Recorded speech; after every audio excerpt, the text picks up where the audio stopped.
em 1947.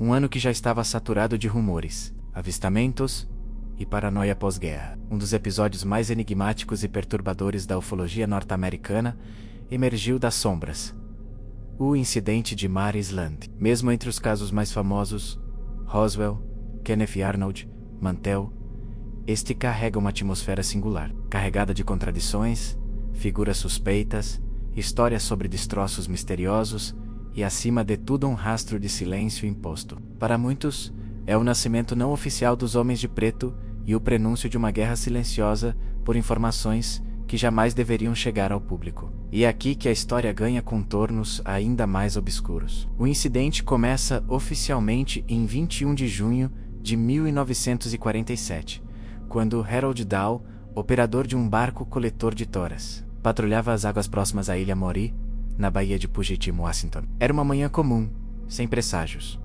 O mar estava calmo, o vento constante e a visão clara, mas essa normalidade não duraria muito. Segundo Dahl, ele, seu filho, o cachorro da família e 2 tripulantes observavam o céu quando o impossível aconteceu. 6 objetos circulares gigantescos, de aproximadamente 30 metros de diâmetro cada, surgiram silenciosamente acima das águas. Eram metálicos, brilhantes, mas apresentavam marcas estranhas, fissuras, como se estivessem danificados. Moviam-se numa dança irregular, como máquinas defeituosas tentando manter coordenação. Uma das naves parecia especialmente instável, e sua oscilação chamou a atenção de Dahl. A partir desse ponto, a narrativa entra numa zona cinzenta que ainda hoje causa arrepios. De acordo com Dahl, a nave danificada começou a despejar uma espécie de escória metálica escura, uma chuva de destroços quentes e afiados que atingiu violentamente o barco. Fragmentos perfuraram a estrutura da embarcação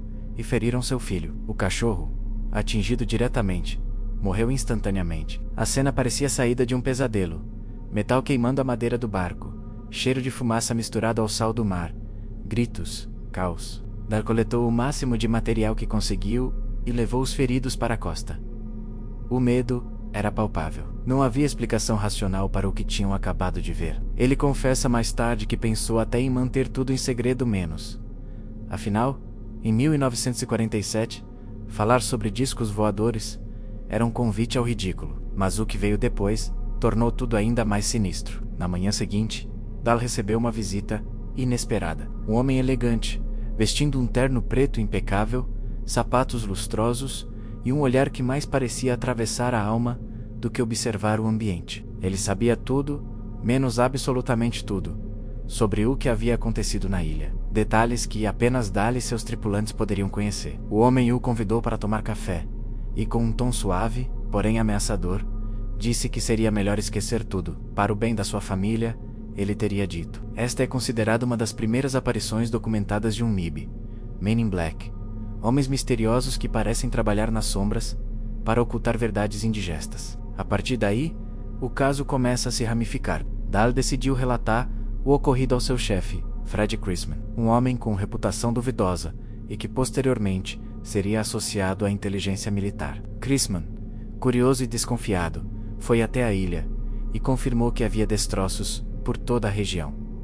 Ele mesmo enviou parte do material para análise. Com a história já circulando entre pessoas influentes, 2 investigadores militares foram designados para examinar o caso: os oficiais Frank Brown e William Davidson, membros experientes da inteligência da Força Aérea. Eles se encontraram com Dahl e Chrisman, recolheram depoimentos, examinaram os destroços e, após uma série de análises preliminares, partiram de volta em um avião militar carregando caixas com o material. Horas depois, o avião caiu misteriosamente na região de Kelso, matando Brown e Davito. Oficialmente, disse-se que a queda foi causada por um incêndio a bordo menos, mas testemunhas afirmaram que houve explosões antes da queda. Os destroços recolhidos por eles desapareceram completamente, como se nunca tivessem existido. Essa sequência de eventos criou uma atmosfera de terror ainda maior. A história ganhou força nacional, porque a morte de oficiais da inteligência militar não é um detalhe que se varre para debaixo do tapete. Se tudo não passasse de uma farsa,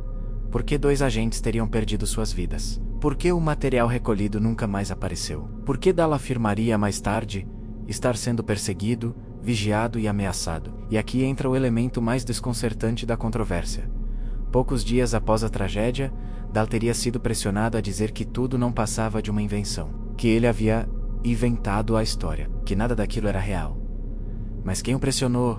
E por quê? Esse detalhe permanece envolto em névoa até hoje. Alguns pesquisadores acreditam que Dal foi coagido, outros dizem que ele se assustou ao perceber a dimensão do que havia desencadeado. Há, porém, os que afirmam que Dal foi manipulado para negar a veracidade da história, de forma que o governo pudesse encerrar discretamente a investigação. Afinal, admitir que naves desconhecidas derrubaram destroços perigosos sobre civis, resultando na morte de militares, não seria exatamente conveniente em plena Guerra Fria.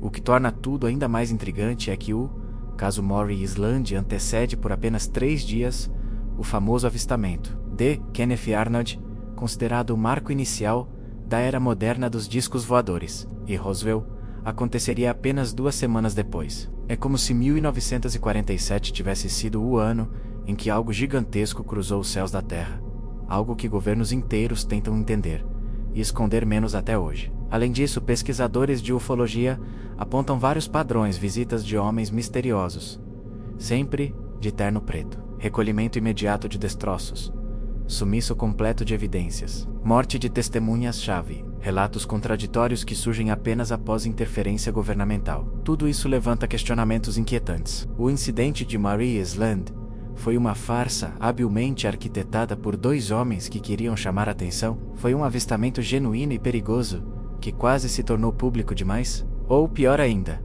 foi um evento real encoberto com propaganda e desinformação, usando Dal e Chrisman como peões? O material recolhido na época, segundo os relatos, parecia uma mistura de metal derretido, com fragmentos de algo que lembrava pedra vulcânica. No entanto, análises posteriores afirmaram que se tratava de escória industrial comum. Mas o problema é que ninguém sabe ao certo se o material analisado era o mesmo que Dal e Chrisman recolheram no local. A cadeia de custódia foi rompida diversas vezes. Relatórios foram extraviados. Pessoas ligadas ao caso se contradisseram. Nada é conclusivo, nada é sólido. O caso então caiu no limbo. Por décadas, foi tratado como fraude, lenda urbana ou exagero. Mas ironicamente, quanto mais se tenta desacreditá-lo, mais perguntas surgem, e cada nova revelação adiciona camadas perturbadoras ao mistério. Alguns afirmam que a Força Aérea sabia que Brown e Davidson transportavam algo valioso, e que seu avião foi sabotado. Outros dizem que houve uma tentativa de resgate aéreo que deu errado. Há até quem acredite que os próprios objetos avistados por Dal reapareceram naquela noite, interferindo na aeronave militar. Nada disso jamais foi provado.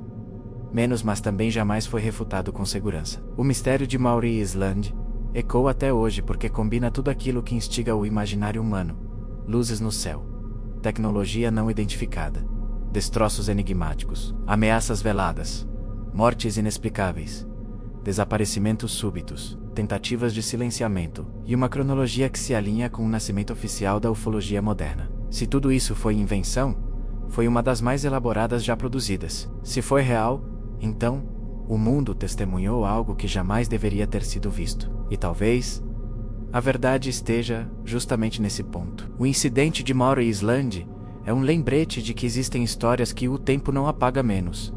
Ele apenas as torna mais sombrias, mais densas, mais intrigantes. E enquanto mistérios como este permanecerem sem resposta, sempre existirá a sensação incômoda de que estamos sendo observados por algo que não compreendemos. Porque, no fim das contas, as sombras de Maury Island não pertencem apenas ao passado. Elas continuam pairando sobre nós, lembrando que há segredos que não querem menos, e talvez não devam menos ser revelados. Se esta história ainda está na sua mente, é porque algo dentro de você sabe que o incidente de Maury Island não terminou, e agora você precisa decidir se quer descobrir o resto.